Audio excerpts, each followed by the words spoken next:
Hi hello friends, welcome back to my channel. ಒಲ್ಲದ ಬಂದ ಭಾಗ 90.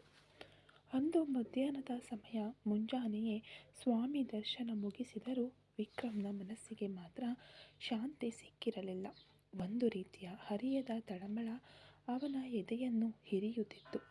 ಆಕಸ್ಮಿಕವಾಗಿ ತನ್ನ ಮೊಬೈಲ್ ತೆಗೆದು ಸೋಷಿಯಲ್ ಮೀಡಿಯಾ ಪುಟಗಳನ್ನು ತಿರುಗುತ್ತಿದ್ದನು. ಮರುಕ್ಷಣವೇ ಅವನ ಕಣ್ಣುಗಳು ಹಾಗೆ ಸ್ತಬ್ಧವಾದವು. ಮುಂಬೈನ ಬೃಹತ್ ಬಿಸಿನೆಸ್ ಮೈತ್ರಿ, ಆದಿಶೇಷನ್ ಮಗಳು ಮಾಯಾ ಮತ್ತು ಸಾಗರ್ ದಿಢೀರ್ ನಿಶ್ಚಿತಾರ್ಥ, ಮುಂದಿನ ವಾರವೇ ಮದುವೆ. ಈ ಸುದ್ದಿ ಎಲ್ಲ ಸೋಷಿಯಲ್ ಮೀಡಿಯಾಗಳಲ್ಲೂ ಕಾಡ್ಗಿಚ್ಚಿನಂತೆ ಹರಡಿ ವೈರಲ್ ಆಗುತ್ತಿತ್ತು. ವಜ್ರದ ಉಂಗುರ ಹೊಳೆಯುತ್ತಿರುವ ಆ ಪ್ರಸಿದ್ಧ ಫೋಟೋಗಳಲ್ಲಿ ಸಾಗರ್ನ ಪಕ್ಕದಲ್ಲಿ ಒಂದು ಯಾಂತ್ರಿಕ ಗೊಂಬೆಯಂತೆ ಮಾಯಾ ನಿಂತಿದ್ದಳು. ವಿಕ್ರಮ್ನ ಕೈಗಳು ನಡುಗಿದವು. ಮಧು, ಇಲ್ಲ ಮಾಯಾ, ನಿಜವಾಗಿಯೂ ಒಂದು ವಾರದಲ್ಲಿ ಅವನಿಗೆ ಹೆಂಡತಿಯಾಗಲಿದ್ದೀಯಾ ಅಂತ ಅವನ ಗಂಟಲು ಬಿಗಿಯಿತು. ನೋವು ತಡೆಯಲಾರದೆ ತನ್ನ ಅಣ್ಣ ಅಥರ್ವನ ಬಳಿಗೆ ಓಡಿದನು. ಅಣ್ಣ, ಇಲ್ಲಿ ನೋಡಿ ಅಣ್ಣ, ಆ ಸಾಗರ್ ಜೊತೆ ಅವಳ ನಿಶ್ಚಿತಾರ್ಥ ಮುಗಿದು ಹೋಗಿದೆ. ಮುಂದಿನ ವಾರವೇ ಮದುವೆಯಂತೆ ಅಣ್ಣ. ಇಷ್ಟು ಬೇಗ ಹೇಗೆ ಎಂದು ವಿಕ್ರಮ್ನ ಧ್ವನಿಯಲ್ಲಿ ಅಷ್ಟೊಂದು ನೋವು ತುಂಬಿ ತುಳುಕುತ್ತಿತ್ತು. ಅಥರ್ವ ಆ ಸುದ್ದಿಯನ್ನು ಒಂದು ನಿಮಿಷ ದಿಟ್ಟಿಸಿ ನೋಡಿದನು. ಅವನ ಮುಖದಲ್ಲಿ ಯಾವುದೇ ಚಲನವಲನವಿರಲಿಲ್ಲ. ಬದಲಿಗೆ ಒಂದು ರೀತಿಯ ಲೇವಡಿಯ ನಗು ಮೂಡಿತು. ನೋಡಿದ್ಯಾ ವಿಕ್ಕಿ, ನಾನು ಆಗಲೇ ಹೇಳಿದ್ನಲ್ಲ, ನನ್ನ ಮೇಲೆ ಸೇಡು ತೀರಿಸಿಕೊಳ್ಳಲು ನಿನ್ನನ್ನು ಒಂದು ದಾಳವಾಗಿ ಬಳಸಿಕೊಂಡು ಈಗ ಅವಳ ಲೆವೆಲ್ಗೆ ತಕ್ಕವನನ್ನು ಹಿಡಿದುಕೊಂಡಿದ್ದಾಳೆ. ಅವಳಿಗೆ ಇಷ್ಟವಿಲ್ಲದಿದ್ದರೆ ಈ ನಿಶ್ಚಿತಾರ್ಥಕ್ಕೆ ಯಾಕೆ ಒಪ್ಪಿಕೊಳ್ಳುತ್ತಿದ್ದಳು? ಇದರ ಮೇಲೂ ಅವಳಿಗಾಗಿ ನೀನು ಸಂಕಟ ಪಡುವುದು ಮೂರ್ಖತನ ಎಂದನು ಅಥರ್ವ ಕಠಿಣ ಧ್ವನಿಯಲ್ಲಿ. ವಿಕ್ರಮ್ ತಲೆಯಲ್ಲಿ ಕೈ ಹೊತ್ತು ಕುಳಿತನು. ಇಲ್ಲ ಅಣ್ಣ, ಅವಳ ಮುಖ ನೋಡಿ, ಅವಳ ಕಣ್ಣಿನಲ್ಲಿ ಸಂತೋಷವೇ ಇಲ್ಲ. ಅವಳು ಯಾವುದೋ ಒತ್ತಡದಲ್ಲಿದ್ದಾಳೆ ಅನ್ನಿಸುತ್ತಿದೆ ಅಣ್ಣ ಅಂದಾಗ ಅಥರ್ವ ಕೋಪದಿಂದ ವಿಕ್ರಮ್ನ ಹೆಗಲು ಹಿಡಿದು ಜಾಡಿಸಿದನು. ವಿಕ್ಕಿ, ಸಾಕು ನಿಲ್ಲಿಸು. ಇನ್ನು ಮುಂದೆಯೂ ಇಂತಹ ಕಸ ಮತ್ತು ದ್ರೋಹಿಗಳನ್ನು ನಿನ್ನ ಮನಸ್ಸಿನಲ್ಲಿ ಇಟ್ಟುಕೊಳ್ಳಬೇಡ. ಅದನ್ನೆಲ್ಲ ಹೊರಗೆ ಎಸಿ. ಇಲ್ಲಿ ನೋಡು, ನಿನಗೂ ಸೌಂದರ್ಯ ಹಾಗೂ ಮುಂದಿನ ವಾರವೇ ನಿಶ್ಚಿತಾರ್ಥ ಮಾಡಲು ನಾನು ನಿರ್ಧರಿಸಿದ್ದೇನೆ. ಇಂದು ಮರುಮನೆ ಔತಣಕೂಟ ಇದೆ. ಅದನ್ನು ಮುಗಿಸಿ ಇವತ್ತು ರಾತ್ರಿಯೇ ನಾವು ಊರಿಗೆ ಹೊರಡುತ್ತೇವೆ. ನಾಳೆಯಿಂದ ನಿನ್ನ ನಿಶ್ಚಿತಾರ್ಥದ ಕೆಲಸವನ್ನು ನೋಡಿಕೊಳ್ಳಬೇಕು ಎಂದು ಆಜ್ಞಾಪಿಸಿದನು. ವಿಕ್ರಮ್ ಆಘಾತದಿಂದ ತನ್ನ ಅಣ್ಣನನ್ನು ನೋಡಿದನು. ಅಣ್ಣ, ಇಷ್ಟು ಬೇಗನಾ? ನನಗೆ ಸ್ವಲ್ಪ ಸಮಯ ಬೇಕು ಅಣ್ಣ ಎಂದಾಗ, ಸಮಯ ಯಾವುದಕ್ಕೆ ವಿಕ್ಕಿ? ಆ ಹುಡುಗಿ ಮುಂದಿನ ವಾರ ತಾಳಿ ಕಟ್ಟಿಸಿಕೊಳ್ಳಲಿದ್ದಾಳೆ. ನೀನು ನಿನ್ನ ಜೀವನವನ್ನು ಮುಂದಿನ ಹಂತಕ್ಕೆ ಕೊಂಡೊಯ್ಯಬೇಕು. ನನ್ನ ಮಾತನ್ನು ನೀನು ಮೀರುವುದಿಲ್ಲ ಎಂದು ನಂಬಿದ್ದೇನೆ. ಹೋಗಿ ರೆಡಿಯಾಗು ಎಂದು ಹೇಳಿ ಅಥರ್ವ ಅಲ್ಲಿಂದ ಹೊರಟು ಹೋದನು. ವಿಕ್ರಮನಿಗೆ ತನ್ನ ಅಣ್ಣನ ಮಾತನ್ನು ಮೀರಲು ಧೈರ್ಯವಿರಲಿಲ್ಲ. ಆದರೆ ಅವನ ಹೃದಯ ಮಾತ್ರ ಮುಂಬೈನತ್ತ ಹಾರಲು ತಹಿಸುತ್ತಿತ್ತು. ಮಾಯಾ, ನೀನೇಕೆ ಸತ್ಯವನ್ನು ಮರೆಮಾಚಿದೆ ಅಂದಾಗ ಉತ್ತರ ನೀಡಲು ಯಾರೂ ಇರಲಿಲ್ಲ. ವಿಕ್ರಮ್ ಒಂದು ಯಂತ್ರದಂತೆ ತನ್ನ ಕೋಣೆಗೆ ಹೋದನು. ಕಿಟಕಿಯ ಮೂಲಕ ಕಾಣುತ್ತಿದ್ದ ಆ ತೆಂಗಿನ ಮರಗಳು ಮತ್ತು ಸಮುದ್ರದ ತಂಗಾಳಿ ಅವನ ಒಂಟಿತನವನ್ನು ನೋಡಿ ಲೇವಡಿ ಮಾಡುವಂತಿದ್ದವು. ಒಂದೇ ವಾರದಲ್ಲಿ 2 ಮದುವೆಗಳು. ಒಂದು ಅವನು ಪ್ರಾಣಕ್ಕಿಂತ ಹೆಚ್ಚಾಗಿ ಪ್ರೀತಿಸಿದವಳಿಗೆ, ಇನ್ನೊಂದು ಅವನಿಗೆ ಇಷ್ಟವಿಲ್ಲದ ಹುಡುಗಿಯೊಂದಿಗೆ. ವಿಧಿಯ ಈ ವಿಚಿತ್ರ ಆಟವನ್ನು ನೆನೆದು ವಿಕ್ರಮ್ ಆ ಕೋಣೆಯಲ್ಲಿ ಮುದುಡಿಕೊಂಡನು. ಮರುಮನೆ ಔತಣಕೂಟದ ವ್ಯವಸ್ಥೆಗಳು ಒಂದೆಡೆ ನಡೆಯುತ್ತಿದ್ದರೆ ವಿಕ್ರಮ್ ತನ್ನ ಕೋಣೆಯಲ್ಲಿ ಹೆಣದಂತೆ ಬಿದ್ದಿದ್ದನು. ಅವನ ಆ ಶೂನ್ಯ ನೋಟ ಮತ್ತು ಕೈಗಳಲ್ಲಿ ರಕ್ತ ಹೆಪ್ಪುಗಟ್ಟಿದ ಗಾಯದ ಗುರುತುಗಳು ನಕ್ಷತ್ರ ಹೃದಯವನ್ನು ಸೀಳುತ್ತಿದ್ದವು. ಅಡುಗೆ ಮನೆಯಲ್ಲಿ ಕೆಲಸ ಮಾಡುತ್ತಿದ್ದ ನಕ್ಷತ್ರ ಅಥರ್ವ ಹಾಲಿನಲ್ಲಿ ಕುಳಿತು ಬಿಸಿನೆಸ್ ಫೋನ್ ಕಾಲ್ಗಳಲ್ಲಿ ಮಾತನಾಡುತ್ತಿರುವುದನ್ನು ನೋಡಿದಳು. ಮೆಲ್ಲನೆ ಅವನ ಬಳಿ ಬಂದಳು. ಅವಳ ಮುಖದಲ್ಲಿ ಒಂದು ಹಿಂಜರಿಕೆ, ಅದೇ ಸಮಯದಲ್ಲಿ ಒಂದು ಹಠವಿತ್ತು. ರೀ, ನಿಮ್ಮ ಹತ್ತಿರ ಸ್ವಲ್ಪ ಮಾತನಾಡಬೇಕು ಎಂದ ನಕ್ಷತ್ರ ಧ್ವನಿ ಮೃದುವಾಗಿ ಕೇಳಿಸಿತು. ಅಥರ್ವ ಫೋನ್ ಕೆಳಗಿಟ್ಟು ನಿಮಿರಿ ನೋಡಿದನು. ಏನು ನಕ್ಷತ್ರ ಎಂದನು ಅಧಿಕಾರಯುತವಾಗಿ. ನಕ್ಷತ್ರ ಅವನಿಗೆ ನೇರ ಎದುರಾಗಿ ಕುಳಿತಳು. ನೀವು ಯಾಕೆ ಮುಂದಿನ ವಾರವೇ ಸೌಂದರ್ಯ ಹಾಗೂ ವಿಕ್ಕಿಗೂ ಎಂಗೇಜ್ಮೆಂಟ್ ಫಿಕ್ಸ್ ಮಾಡ್ತಿದ್ದೀರಾ? ಇವಾಗ ವಿಕ್ಕಿ ಮನಸ್ಸು ಎಲ್ಲಿದೆ ಅಂತ ನಿಮಗೆ ಗೊತ್ತಿಲ್ವಾ? ಆ ಸುದ್ದಿ ನೋಡಿದಾಗಿನಿಂದ ಅವರು ಒಂದು ಹನಿ ನೀರು ಕೂಡ ಕುಡಿದಿಲ್ಲ. ಅವರನ್ನು ಹೀಗೆ ಬಿಟ್ಟು ಮುಂದಿನ ವಾರ ಅವರಿಗೆ ಇನ್ನೊಂದು ನಿಶ್ಚಿತಾರ್ಥ ಅಂತ ಹೇಳುವುದು ಯಾವ ನ್ಯಾಯ ಅಂದಾಗ ಅಥರ್ವನ ಹುಬ್ಬುಗಳು ಮುಡುಗಿದವು. ನಕ್ಷತ್ರ, ನೀನು ಮತ್ತೆ ವಿಕ್ಕಿಗಾಗಿ ವಕಾಲತ್ತು ವಹಿಸಲು ಬರ್ತಿದ್ದೀಯಾ? ಅವನು ಈಗ ದುರ್ಬಲನಾಗಿದ್ದಾನೆ. ಒಬ್ಬ ಅಣ್ಣನಾಗಿ ಅವನನ್ನು ಸರಿಯಾದ ದಾರಿಗೆ ತರುವುದು ನನ್ನ ಕರ್ತವ್ಯ. ಆ ಹುಡುಗಿ ಮಾಯಾ, ಅವಳೊಬ್ಬಳು ಕ್ರಿಮಿನಲ್. ಅವಳ ಬಗ್ಗೆ ಇನ್ಮುಂದೆ ಈ ಮನೆಯಲ್ಲಿ ಮಾತೇ ಬರಬಾರದು ಅಂತ ಹೇಳಿದ್ದೀನಿ ಅಲ್ವಾ ಎಂದನು. ಗದರದಿದ್ದರೂ ಅವನ ಧ್ವನಿಯಲ್ಲಿ ಒಂದು ಬಲವಾದ ಒತ್ತಡವಿತ್ತು. ನಕ್ಷತ್ರ ಬಿಡಲಿಲ್ಲ. ದ್ರೋಹಿಯೋ ಅಲ್ಲವೋ, ಆದರೆ ಅವಳ ಮೇಲೆ ವಿಕ್ಕಿ ಇಟ್ಟಿರುವುದು ನಿಜವಾದ ಪ್ರೀತಿ ರೀ. ಆ ಹುಡುಗಿ ಮುಂಬೈನಲ್ಲಿ ಯಾವುದೋ ದೊಡ್ಡ ಅಪಾಯದಲ್ಲಿದ್ದಾಳೆ ಎಂದು ವಿಕ್ಕಿ ಭಾವಿಸುತ್ತಿದ್ದಾನೆ. ಆ ಸಾಗರ್ ಸಾಮಾನ್ಯ ಮನುಷ್ಯನಲ್ಲ. ಆ ರಣವೀರ್ನ ಅಣ್ಣ. ರಣವೀರ್ನಿಂದ ನನ್ನನ್ನು ಕಾಪಾಡಿದ್ರಿ. ಈಗ ಯಾಕೆ ಮಾಯಾಳನ್ನು ಆ ಸಾಗರ್ ಬಳಿ ಬಿಟ್ಟು ತಮಾಷೆ ನೋಡ್ತಾ ಇದ್ದೀರಾ? ನಿಮ್ಮ ಶತ್ರು ಎಂಬ ಕಾರಣಕ್ಕ ಅಂದಾಗ ಅಥರ್ವ ಶಾಂತವಾಗಿ ಅವಳನ್ನು ನೋಡಿದನು. ಅವಳು ಯಾವುದೋ ಒತ್ತಾಯಕ್ಕೆ ಸಿಲುಕಿ ಈ ನಿರ್ಧಾರ ತಗೊಂಡಿದ್ದಾಳೆ ಅಂತ ನೀವು ಯಾಕೆ ಒಂದು ಸಲ ಯೋಚಿಸಬಾರದು? ವಿಕ್ಕಿಯನ್ನು ಕರ್ಕೊಂಡು ನೀವು ಮುಂಬೈಗೆ ಹೋಗಿ ಅವಳನ್ನು ನೇರವಾಗಿ ಭೇಟಿಯಾಗಿ ಮಾತನಾಡಿ. ನಿಮ್ಮ ಅನುಮಾನ ತೀರಿದರೆ ಅವರು ನೆಮ್ಮದಿಯಾಗಿ ಮಾಯಾಳನ್ನು ಮದುವೆಯಾಗ್ತಾರಲ್ವಾ ಅಂದಾಗ ಅಥರ್ವ ತಟ್ಟನೆ ಎದ್ದು ನಿಂತನು. ಅವನ ಕಣ್ಣುಗಳು ಕೆಂಪಾದವು. ನಕ್ಷತ್ರ, ಸಾಕು ನಿಲ್ಲಿಸು. ನಿನಗೆ ಬುದ್ಧಿ ಇದೆಯಾ ಇಲ್ವಾ? ನನ್ನ ತಮ್ಮನನ್ನು ಮತ್ತೆ ಆ ರಾಕ್ಷಸಿಯ ಹತ್ತಿರ ಸಿಲುಕಿಸಲು ಹೇಳ್ತಾ ಇದೀಯಾ ಎಂದು ಆರ್ಭಟಿಸಿದನು. ರೀ, ನೀವು ಯಾಕೆ ಅರ್ಥ ಮಾಡಿಕೊಳ್ಳದೆ ಮಾತಾಡ್ತಾ ಇದ್ದೀರಾ? ವಿಕ್ಕಿ ಈಗ ಸಾಯ್ತಿದ್ದಾರೆ. ಅವರ ಮನಸ್ಸನ್ನು ನೀವು ಅರ್ಥ ಮಾಡಿಕೊಳ್ಳುತ್ತಲೇ ಇಲ್ಲ. ನೀವು ನಿಮ್ಮ ಗೌರವ ಮತ್ತು ಹಳೆಯ ಹಗೆಯನ್ನಷ್ಟೇ ನೋಡ್ತಾ ಇದ್ದೀರಾ. ಆದರೆ ವಿಕ್ಕಿಯ ಜೀವನದ ಬಗ್ಗೆ ನಿಮಗೆ ಚಿಂತೆಯೇ ಇಲ್ಲ ಎಂದ ನಕ್ಷತ್ರ ಧ್ವನಿ ಈಗ ಹೆಚ್ಚಾಗಿ ಅಳುವಾಗಿ ಬದಲಾಯಿತು. ನಕ್ಷತ್ರ ಅಂತ ಅಥರ್ವ ಜೋರಾಗಿ ಮೇಜಿನ ಮೇಲೆ ಕುಟ್ಟಿದನು. ಆ ಸದ್ದಿಗೆ ಇಡೀ ಮನೆಯೇ ನಡುಗಿತು. ಅವಳ ತಾಯಿ, ಅಕ್ಕ, ಬಾವ ಎಲ್ಲರೂ ಅಲ್ಲಿಗೆ ಬಂದವರು ಇವರಿಬ್ಬರು ಮಾತನಾಡುತ್ತಿರುವುದನ್ನು ನೋಡಿ ಅಲ್ಲಿ ನಿಲ್ಲದೆ ಹೊರಟು ಹೋದರು. ಇನ್ನೊಂದು ಸಲ ಆ ಮಾಯಾಗಾಗಿ ನನ್ನ ಹತ್ತಿರ ಬಂದು ವಾದ ಮಾಡಬೇಡ. ನಾನು ತಗೊಳ್ಳುವ ನಿರ್ಧಾರ ನನ್ನ ತಮ್ಮನಿಗೂ ನಮ್ಮ ಕುಟುಂಬಕ್ಕೂ ಒಳ್ಳೆಯದು. ಅವನು ಸೌಂದರ್ಯಾಳನ್ನು ಮದುವೆಯಾಗಿ ಸಂತೋಷವಾಗಿ ಗೌರವದಿಂದ ಬಾಳಬೇಕು. ಆ ಹಳೆಯ ಕಥೆಯನ್ನು ಇಂದಿಗೆ ಆ ಸಮುದ್ರದಲ್ಲಿ ಕರಗಿಸಿಬಿಟ್ಟು ಇವತ್ತು ರಾತ್ರಿಯೇ ನಾವು ಊರಿಗೆ ಹೊರಡುತ್ತಿದ್ದೇವೆ. ಇದರ ಮೇಲೆ ಒಂದು ಮಾತು ಆಡಿದರೆ ನಾನು ಮನುಷ್ಯನಾಗಿರಲ್ಲ. ಹೋಗಿ ನಿನ್ನ ಕೆಲಸ ನೋಡು ಎಂದನು. ಅಥರ್ವನ ಆ ಆವೇಶವನ್ನು ಕಂಡ ನಕ್ಷತ್ರಗೆ ಮುಂದೆ ಮಾತನಾಡಲು ಧೈರ್ಯ ಬರಲಿಲ್ಲ. ಅವನ ಹಠ ಒಂದು ಕಬ್ಬಿಣದ ಕೋಟೆಯಂತಿತ್ತು. ಆ ಧರ್ಮ ಯುದ್ಧದಲ್ಲಿ ಒಬ್ಬ ಅಣ್ಣನ ಪ್ರೀತಿ ತಮ್ಮನ ಆಸೆಯನ್ನೇ ಕೊಂದು ಬಿಡುತ್ತದೋ ಎಂಬ ಭಯ ಅವಳಿಗೆ ಎದುರಾಯಿತು. ಕಣ್ಣೀರು ಒರೆಸಿಕೊಂಡು ನಕ್ಷತ್ರ ವಿಕ್ರಮ್ನ ಕೋಣೆಯತ್ತ ನಡೆದಳು. ಅಲ್ಲಿ ವಿಕ್ರಮ್ ಕಿಟಕಿಯತ್ತ ನೋಡುತ್ತಾ ಹಾಗೆ ಕುಳಿತಿದ್ದನು. ಅವನ ಮೌನ ಆ ಕೋಣೆಯನ್ನೇ ಎಪ್ಪುಗಟ್ಟಿಸುವಂತಿತ್ತು. ವಿಕ್ಕಿ, ಅಣ್ಣ ತುಂಬ ಕೋಪದಲ್ಲಿದ್ದಾರೆ. ಇವತ್ತು ರಾತ್ರಿ ನಾವು ಊರಿಗೆ ಹೋಗಬೇಕು ಎಂದು ನಕ್ಷತ್ರ ಬಿಕ್ಕಳಿಸುತ್ತಾ ಹೇಳಿದಳು. ವಿಕ್ರಮ್ ಅವಳತ್ತ ತಿರುಗಿ ನೋಡಿದನು. ಅವನ ಕಣ್ಣುಗಳಲ್ಲಿ ಜೀವವಿರಲಿಲ್ಲ. ಸರಿ ಅತ್ತಿಗೆ, ಅಣ್ಣ ಹೇಳಿದ್ರೆ ಅದರಲ್ಲಿ ಒಂದು ನ್ಯಾಯ ಇರುತ್ತೆ. ನಾನು ಬರ್ತೀನಿ ಎಂದನು ಜೀವವಿಲ್ಲದ ಧ್ವನಿಯಲ್ಲಿ. ತನ್ನ ಮೈದುನನ ಆ ಮುಕ್ತಾಯ ಹಾಡಿದ ಜೀವನವನ್ನು ಕಂಡು ನಕ್ಷತ್ರ ತೋಚದೆ ನಿಂತಳು. ಅದೇ ಸಮಯದಲ್ಲಿ ಚೆನ್ನೈನ ಹೃದಯ ಭಾಗದಲ್ಲಿರುವ ಆ ಭವ್ಯವಾದ ಕಾರ್ಪೊರೇಟ್ ಕಚೇರಿಯಲ್ಲಿ ವಿಷ್ಣು ತನ್ನ ಕೋಣೆಯಲ್ಲಿ ಕುಳಿತು ಫೈಲ್ಗಳನ್ನು ನೋಡುತ್ತಿದ್ದನು. ಆಗಲೇ ಅವನ ಸಹಾಯಕ ಓಡಿ ಬಂದು ಆ ಸುದ್ದಿಯನ್ನು ತೋರಿಸಿದನು. ಸೋಷಿಯಲ್ ಮೀಡಿಯಾಗಳಲ್ಲಿ ಸಾಗರ್ ಮಾಯಾ ನಿಶ್ಚಿತಾರ್ಥದ ಫೋಟೋಗಳು ಟ್ರೆಂಡಿಂಗ್ನಲ್ಲಿದ್ದವು. ಏನು, ಸಾಗರ್ ಮತ್ತು ಮಾಯಾಗೆ ನಿಶ್ಚಿತಾರ್ಥವಾ? ಅದು ಮುಂಬೈನಲ್ಲ ಅಂತ ವಿಷ್ಣುವಿನ ಕಣ್ಣುಗಳು ಕೆಂಪಾದವು.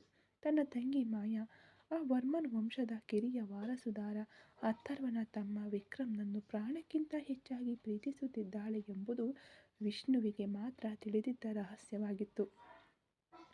ವಿಷ್ಣು ಆವೇಶದಿಂದ ತನ್ನ ತಂದೆ ಆದಿಶೇಷನ್ಗೆ ಡಯಲ್ ಮಾಡಿದನು. ಮರುಕ್ಷಣವೇ ಫೋನ್ ರಿಸೀವ್ ಆದಾಗ, ಅಪ್ಪ, ಏನಪ್ಪ ಮಾಡ್ತಿದ್ದೀರಾ? ಮುಂಬೈನಲ್ಲಿ ಏನು ನಡೀತಿದೆ? ಮಾಯಾಗೆ ಆ ಸಾಗರ್ ಇಷ್ಟವಿಲ್ಲ ಅಂತ ನಿಮಗೆ ಗೊತ್ತಿಲ್ವಾ? ಆಮೇಲೆ ಯಾಕೆ ಈ ದಿಢೀರ್ ನಿಶ್ಚಿತಾರ್ಥ ಎಂದು ವಿಷ್ಣು ರೇಗಿದನು. ಆದಿಶೇಷನ್ ನಿರ್ಲಕ್ಷ್ಯದಿಂದ ಮಾತನಾಡಿದರು. ವಿಷ್ಣು,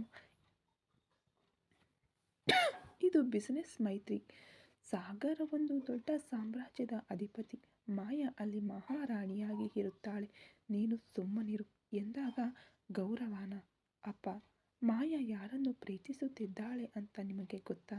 ಆ ವರ್ಮನ್ ವಂಶದ ಎರಡನೇ ವಾರಸುದಾರ ಅಥರ್ವನ ತಮ್ಮ ವಿಕ್ರಮ್ನನ್ನೇ ಅವಳು ಪ್ರೀತಿಸ್ತಾ ಇರೋದು.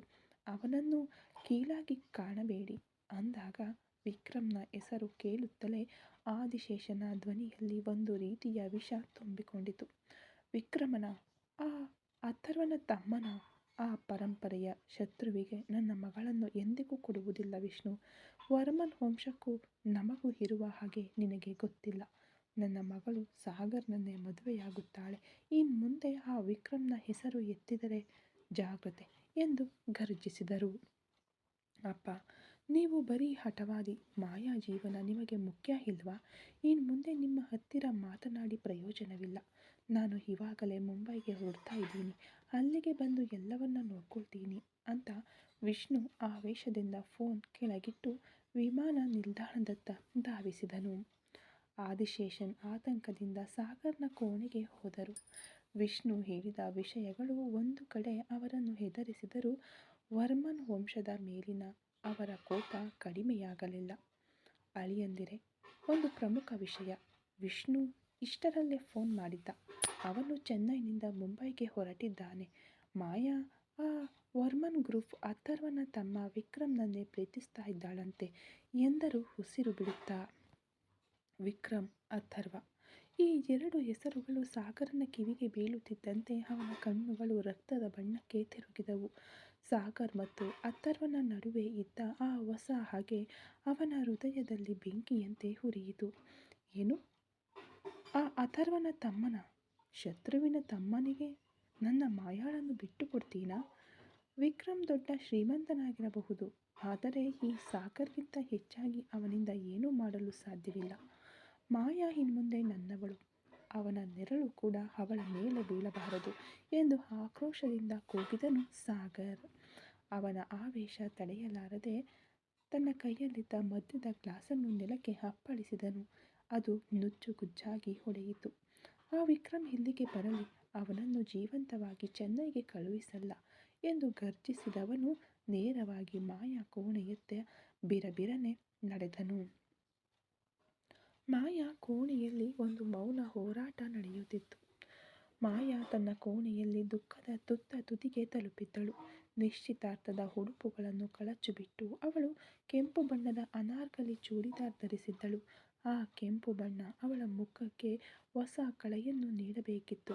ಆದರೆ ಈಗ ಅದು ಅವಳ ಹೃದಯದಲ್ಲಿ ಉರಿಯುತ್ತಿರುವ ರಕ್ತದ ಸಂಕೇತವಾಗಿ ಕಾಣುತ್ತಿತ್ತು.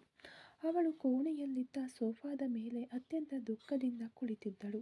ಅವಳ ಕಣ್ಣುಗಳು ಕಿಟಕಿಯ ಮೂಲಕ ಕಾಣುತ್ತಿದ್ದ ಮುಂಬೈ ಆಕಾಶವನ್ನು ನೋಡುತ್ತಿದ್ದವು. ವಿಕ್ಕಿ, ಈ ಸಾಗರ್ ಒಬ್ಬ ಮೃಗ ವಿಕ್ಕಿ. ಅವನಿಂದ ನಾನು ಹೇಗೆ ಪಾರಾಗಲಿ ಎಂದು ಅವಳ ಮನಸ್ಸು ಹಲುಬುತ್ತಿತ್ತು. ಕಣ್ಣುಗಳಿಂದ ಧಾರಾಕಾರವಾಗಿ ಕಣ್ಣೀರು ಹರಿದು ಅವಳ ಉಡುಪಿನ ಮೇಲೆ ಬಿದ್ದು ಮರೆಯಾಗುತ್ತಿತ್ತು. ಅವಳ ಆ ಮೌನವಾದ ಕುಳಿತುಕೊಳ್ಳುವಿಕೆ ಚಂಡಮಾರುತಕ್ಕೆ ಮಿಂಚಿನ ಶಾಂತಿಗಿಂತಲೂ ಕ್ರೂರವಾಗಿತ್ತು. ಸಾಗರ್ನ ಬರುವಿಕೆಯನ್ನು ಅವಳು ನಿರೀಕ್ಷಿಸಿರಲಿಲ್ಲ. ಆದರೆ ಅವನ ಅಧಿಕಾರದ ನೆರಳು ಆ ಕೋಣೆಯನ್ನು ಆವರಿಸಿರುವುದನ್ನು ಅವಳಿಗೆ ಅರಿಯಲು ಸಾಧ್ಯವಾಗಿತ್ತು. ಅವಳ ಕೈ ಬೆರಳುಗಳು ವಿಕ್ರಮ್ ನೀಡಿದ ಆ ಸರವನ್ನು ಸವರಿ ನೋಡಿದವು. ನೀವು ವರ್ಮನ್ ವಂಶದ ವಾರಸುದಾರರಾಗಿದ್ದರೂ ಸರಿ, ಯಾರೇ ಆಗಿದ್ದರೂ ಸರಿ, ನನಗೆ ನೀವು ಮಾತ್ರವೇ ಬೇಕು ವಿಕ್ಕಿ ಎಂದು ಅವಳು ತನ್ನೊಳಗೆ ಹೇಳಿಕೊಂಡಳು. ಸರಿಯಾಗಿ ಅದೇ ಕ್ಷಣದಲ್ಲಿ ಅವಳ ಕೋಣೆಯ ಬಾಗಿಲು ಜೋರಾದ ಸದ್ದಿನೊಂದಿಗೆ ತೆರೆದುಕೊಂಡಿತು. ಸಾಗರ್ ಕೋಪೋದ್ರಿಕ್ತ ಸಿಂಹದಂತೆ ಒಳಗೆ ನುಗ್ಗಿದನು. ಮಾಯಾ ದಡಾರನೆ ಎದ್ದು ನಿಂತಳು. ಸಾಗರ್ನ ಕಣ್ಣುಗಳು ಅವಳನ್ನು ಭಸ್ಮ ಮಾಡುವಂತೆ ಕೋಪದಿಂದ ಜ್ವಲಿಸುತ್ತಿದ್ದವು. ಇಬ್ಬರು ಪ್ರಬಲ ವ್ಯಕ್ತಿತ್ವಗಳು ಮತ್ತೊಮ್ಮೆ ಆ ಕೋಣೆಯಲ್ಲಿ ಮುಖಾಮುಖಿಯಾಗಲು ಸಿದ್ಧರಾದರು. ಮಾಯಾ ರೂಮಿನ ಬಾಗಿಲು ತಡತಡ ಎಂದು ಜೋರಾಗಿ ತೆರೆದ ಶಬ್ದಕ್ಕೆ ಸೋಫಾದ ಮೇಲೆ ಕುಳಿತಿದ್ದ ಮಾಯಾ ಬೆಚ್ಚಿ ಬಿದ್ದು ಎದ್ದಳು. ಒಳಗೆ ಬಂದ ಸಾಗರ್ನ ಕಣ್ಣುಗಳು ಕೋಪದಿಂದ ಉರಿಯುತ್ತಿದ್ದವು. ಅವನ ಕೈಗಳು ಬಿಗಿದು ನರಗಳು ಉಬ್ಬಿದವು. ಮಾಯಾ ಹತ್ತಿರ ಬಂದವನು ಅವಳ ಕಣ್ಣುಗಳನ್ನು ತೀಕ್ಷ್ಣವಾಗಿ ದಿಟ್ಟಿಸುತ್ತಾ ಗರ್ಜಿಸಿದನು. ನೀನು ಯಾರನ್ನೋ ಲವ್ ಮಾಡ್ತಿದ್ದೀಯಾ? ಅದು ನನಗೆ ಬೇಡದ ವಿಷಯ ಅಂದುಕೊಂಡಿದ್ದೆ ಮಾಯಾ. ಆದರೆ ನೀನು ಲವ್ ಮಾಡಿದ್ದು ಯಾರನ್ನ? ನನ್ನ ಪರಂಪರೆಯ ಶತ್ರು ಆ ಅಥರ್ವನ ತಮ್ಮನನ್ನ, ವರ್ಮನ ವಂಶದ ವಾರಸುದಾರನನ್ನೇ ಹೋಗಿ ಪ್ರೀತಿಸಿದ್ದೀಯಾ ಅಲ್ವಾ ಎಂದು ಆಕ್ರೋಶದಿಂದ ಕೇಳಿದನು. ಮಾಯಾ ಕಣ್ಣುಗಳು ಆಘಾತದಿಂದ ಅಗಲವಾದವು. ಅವಳ ಹೃದಯ ಒಂದು ಕ್ಷಣ ನಿಂತು ಬಡಿಯದಂತಾಯಿತು. ನಿನಗೆ ಇದು ಹೇಗೆ ಗೊತ್ತು ಎಂದು ಮಾತು ಬಾರದೆ ತಡಕಾಡಿದಳು. ಸಾಗರ್ ಒಂದು ಅವಹೇಳನಕಾರಿ ನಗೆ ನಕ್ಕನು. ನಿನ್ನ ಅಕ್ಕರೆ ಅಣ್ಣ ವಿಷ್ಣುನೇ ನಿಮ್ಮ ಅಪ್ಪನಿಗೆ ಫೋನ್ ಮಾಡಿ ಬೆದರಿಸಿದ್ದಾನೆ. ಅವನು ತಾನೇ ನಿನ್ನ ಪ್ರೀತಿಯ ಬಗ್ಗೆ, ಆ ವಿಕ್ರಮ್ ವರ್ಮನ್ ವಂಶದ ಗುರುತಿನ ಬಗ್ಗೆ ಎಲ್ಲವನ್ನೂ ಹೇಳಿರೋದು. ಅಷ್ಟೇ ಅಲ್ಲ, ನಿನ್ನ ಅಣ್ಣ ನಿನ್ನನ್ನು ಕಾಪಾಡೋಕೆ ಇವಾಗ ಮುಂಬೈಗೆ ಹೊರಟು ಬರುತ್ತಿದ್ದಾನಂತೆ ಎಂದು ಲೇವಡಿ ಮಾಡುತ್ತಾ ಮಾತನಾಡಿದನು. ಮಾಯಾ ಈಗ ಹೆದರಿಕೆಯನ್ನು ಬದಿಗೊತ್ತಿ ನೆಟ್ಟಗೆ ನಿಂತಳು. ಇಲ್ಲಿ ನೋಡು ಸಾಗರ್, ಪ್ರೀತಿ, ಕಲ್ಯಾಣ ಇದೆಲ್ಲ ಮನಸ್ಸಿಗೆ ಸಂಬಂಧಿಸಿದ್ದು. ಒಬ್ಬರಿಗೊಬ್ಬರು ಇಷ್ಟವಿಲ್ಲದೆ ಕೇವಲ ನೆಗೆಟಿವಿಟಿ ಜೊತೆ ಒಬ್ಬರ ಜೊತೆ ಬಾಳಲು ಸಾಧ್ಯವಿಲ್ಲ. ದಯವಿಟ್ಟು ಅರ್ಥ ಮಾಡಿಕೊ. ನನಗೆ ನೀನು ಸತ್ಯವಾಗಿಯೂ ಇಷ್ಟವಿಲ್ಲ. ನಾನು ವಿಕ್ರಮ್ನನ್ನೇ ಪ್ರೀತಿಸುತ್ತಿದ್ದೇನೆ. ನಿನಗೆ ಹೇಗೆ ಅಥರ್ವ ಶತ್ರುವೋ ಅದೇ ರೀತಿ ಆರಂಭದಲ್ಲಿ ನನಗೂ ಅವರು ಶತ್ರುನೇ. ಆದರೆ ಇವಾಗ ನನ್ನ ಜೀವನ ವಿಕ್ರಮ್ನ ಹತ್ತಿರ ಇದೆ. ವಿಕ್ರಮ್ ತುಂಬ ಒಳ್ಳೆಯವನು. ನನ್ನನ್ನು ಜೀವಕ್ಕಿಂತ ಹೆಚ್ಚಾಗಿ ಪ್ರೀತಿಸುತ್ತಿದ್ದಾನೆ. ನಾನು ಇಲ್ಲ ಅಂದರೆ ವಿಕ್ರಮ್ನ ಕೈಯಲ್ಲಿ ತಡೆದುಕೊಳ್ಳಲು ಸಾಧ್ಯವಿಲ್ಲ ಎಂದು ಖಂಡಿತವಾಗಿ ಹೇಳಿದಳು. ಸಾಗರ್ ಅವಳ ಮಾತುಗಳನ್ನು ಕೇಳಿ ಆವೇಶಗೊಳ್ಳುತ್ತಾನೆ ಎಂದು ಅವಳು ಅಂದುಕೊಂಡಿದ್ದಳು. ಆದರೆ ಅವನು ದಿಢೀರನೆ ಶಾಂತವಾಗಿ ಒಂದು ವಂಚನೆಯ ನಗು ಬೀರಿದನು. ಹೌದಾ, ವಿಕ್ರಮ್ ನಿನ್ನನ್ನು ಅಷ್ಟೊಂದು ಜೀವ ಹಿಡಿದು ಪ್ರೀತಿಸುತ್ತಿದ್ದಾನಾ? ಸರಿ, ನಿನ್ನ ಪ್ರೀತಿಯನ್ನು ದೂರ ಮಾಡಿದ ಪಾಪ ನನಗೆ ಬೇಡ. ಆದರೆ ಒಂದು ಕಂಡೀಷನ್. ಇವಾಗ ನಿನಗೆ 2 ಆಪ್ಷನ್ ಇದೆ. ನೀನು ಇಬ್ಬರಿಗೆ ಕಾಲ್ ಮಾಡಬಹುದು. ಅವರು ಬಂದು ನಿನ್ನನ್ನು ಈ ಸಾಗರ್ನಿಂದ ಕಾಪಾಡ್ತಾರಾ ಅಂತ ನೋಡೋಣ ಅಂದಾಗ ಮಾಯಾ ಗೊಂದಲದಿಂದ ಅವನನ್ನು ನೋಡಿದಳು. ಸಾಗರ್ ಮುಂದುವರೆಸಿದ. ನಂಬರ್ 1 ಆ ಅಥರ್ವ.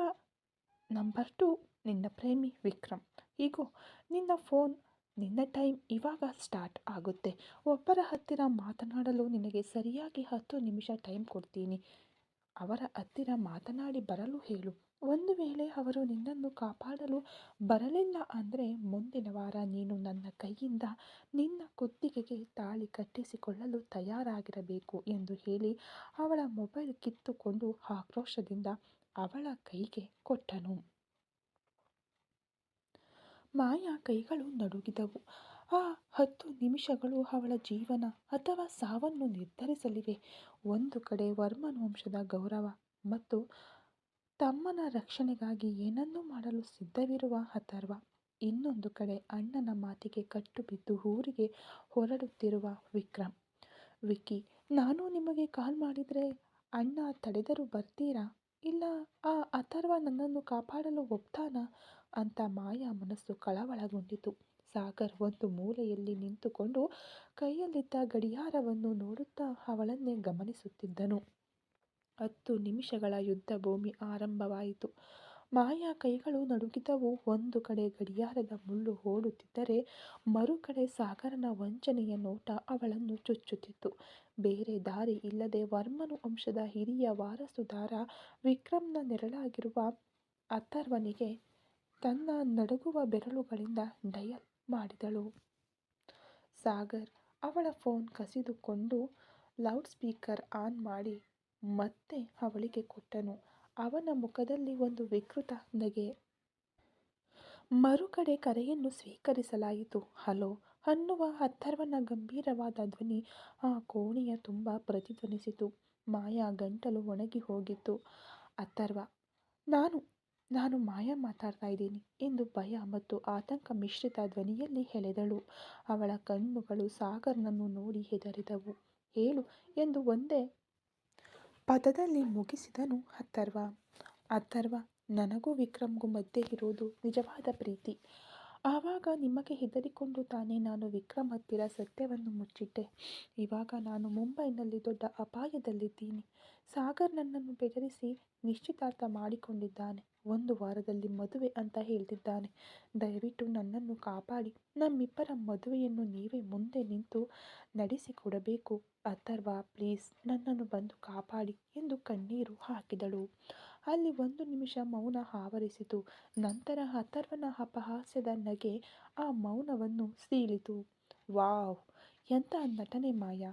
ನಿನಗೆ ಒಂದು ಪ್ರಾಬ್ಲಮ್ ಅಂದ ತಕ್ಷಣ ಪ್ರೀತಿಯ ಬಗ್ಗೆ ನನ್ನ ಹತ್ತಿರ ಬಂದು ಮಾತನಾಡ್ತಾ ಇದ್ದೀಯಾ? ಆದರೆ ನನ್ನ ತಮ್ಮನನ್ನು ನೀನು ಹೇಗೆಲ್ಲ ಯಾಮಾರಿಸಿದ್ದೀಯ ಅಂತ ನನಗೆ ಗೊತ್ತಿಲ್ಲ ಅಂದ್ಕೊಂಡಿದ್ದೀಯಾ ಎಂದ ಅಥರ್ವನ ಧ್ವನಿಯಲ್ಲಿ ತಣ್ಣನೆಯ ಕೋಪವಿತ್ತು. ಮಾಯಾ ಬೆಚ್ಚಿಬಿದ್ದಳು. ಅಥರ್ವ, ನಾನು ಅಂದಾಗ ಮಾತನಾಡಬೇಡ. ಪ್ರತಿಯೊಂದು ದಿನ ಪ್ರತಿಯೊಂದು ನಿಮಿಷ ಅವನನ್ನು ನೀನು ಹೇಗೆಲ್ಲ ಯಾಮಾರಿಸಿದೆ ಅಂತ ನನಗೆ ಗೊತ್ತು. ಅಂದು ನಾನು ಫೋನ್ ಮಾಡಿ ಮಾತನಾಡುವಾಗ ಕಾನ್ಫರೆನ್ಸ್ ಕಾಲ್ನಲ್ಲಿ ನೀನು ವಿಕ್ರಮ್ ಹತ್ತಿರ ಮಾತನಾಡುತ್ತಿದ್ದೀಯಾ? ಆ ಒರಿಜಿನಲ್ ಮಧು ನನ್ನ ಹತ್ತಿರ ಮಾತನಾಡ್ತಾಳೆ. ಏಕೆ ಒಂದು ಡ್ರಾಮಾ ಮಾಡಿದೆ? ಎಲ್ಲವನ್ನು ನಾನು ಕಂಡು ಹಿಡಿದು ಬಿಟ್ಟೆ ಮಾಯಾ. ಆ ಸೆಕ್ಯೂರಿಟಿ ಹತ್ತಿರ ಹೇಳಿ ನಮ್ಮ ಹತ್ತಿರ ಮರ್ಯಾದೆ ಇಲ್ಲದೆ ಹೆಣ್ಣು ಕೊಡಲು ಸಾಧ್ಯವಿಲ್ಲ ಅಂತ ಅಷ್ಟೊಂದು ಆಕ್ರೋಶವಾಗಿ ಮಾತನಾಡುವಂತೆ ಮಾಡಿದವಳು ನೀನೇ. ಅದು ಏನು ಪ್ಲ್ಯಾನ್ ಅಂತ ಆ ಹುಡುಗಿ ಮಧುವನ್ನು ಕಾರ್ತಿಕ್ ಹಿಡಿದು ವಿಚಾರಿಸಿ ಬಿಟ್ಟಿದ್ದಾನೆ ಎಂದು ಅಥರ್ವ ಉಸಿರು ಬಿಡುತ್ತಾ ಮುಂದುವರೆಸಿದನು.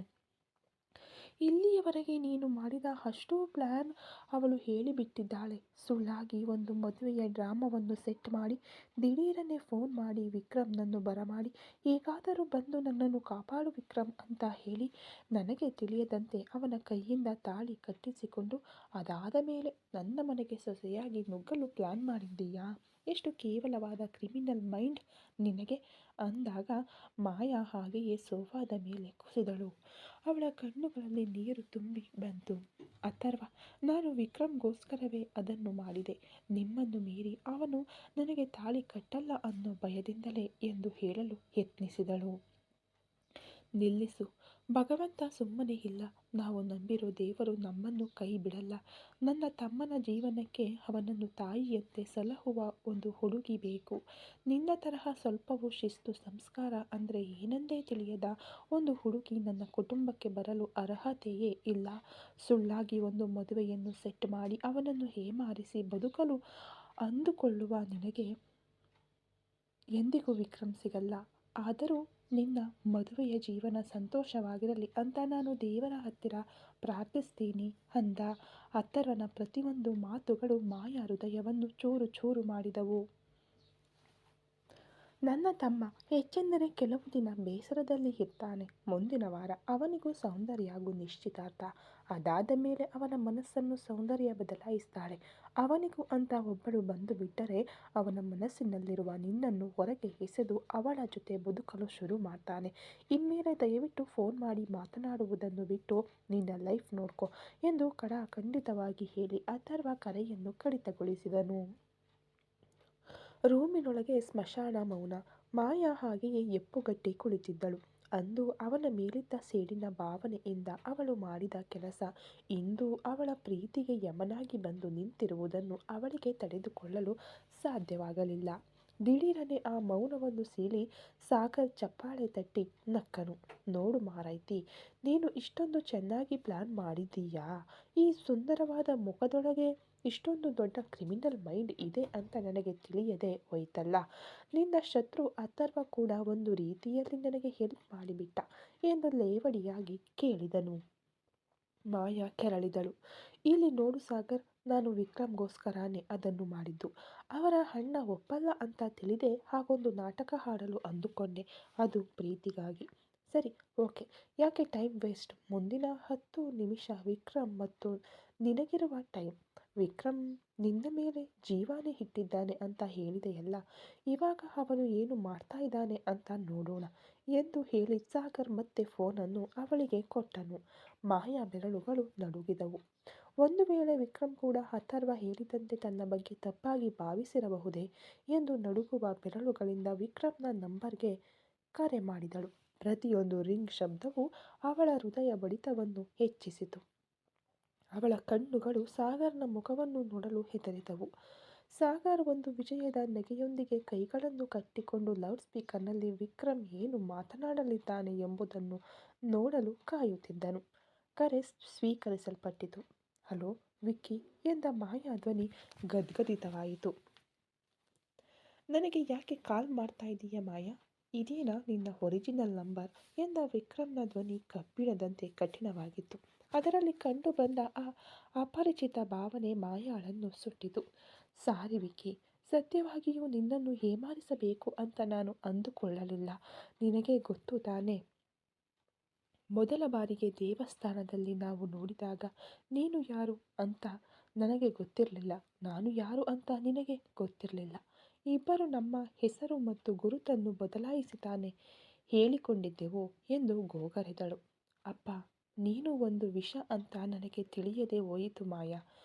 ಒಂದು ವೇಳೆ ಅಂದೇ ಗೊತ್ತಿದ್ದರೆ ನಿನ್ನಿಂದ ದೂರ ಸರಿದಿರುತ್ತಿದ್ದೆ ಎಂದ ವಿಕ್ರಮ್ನ ಧ್ವನಿ ಮಧ್ಯದಲ್ಲಿ ಹೊಳೆಯಿತು. ಅವನ ಗಂಟಲು ಗರಗರವಾಗಿತ್ತು. ಮಾತನಾಡಲಾಗದೆ ಅವನು ತಡಕಾಡುವುದನ್ನು ಮಾಯಾ ಅರಿತಳು. ಅದೇ ಸಮಯದಲ್ಲಿ ವಿಕ್ರಮ್ನ ಕಣ್ಣುಗಳಲ್ಲಿ ನೀರು ತುಂಬಿ ಬಂದಿತ್ತು. ಈ ಕಥೆ ಇನ್ನು ಮುಂದುವರಿಯುವುದು. Thank you so much.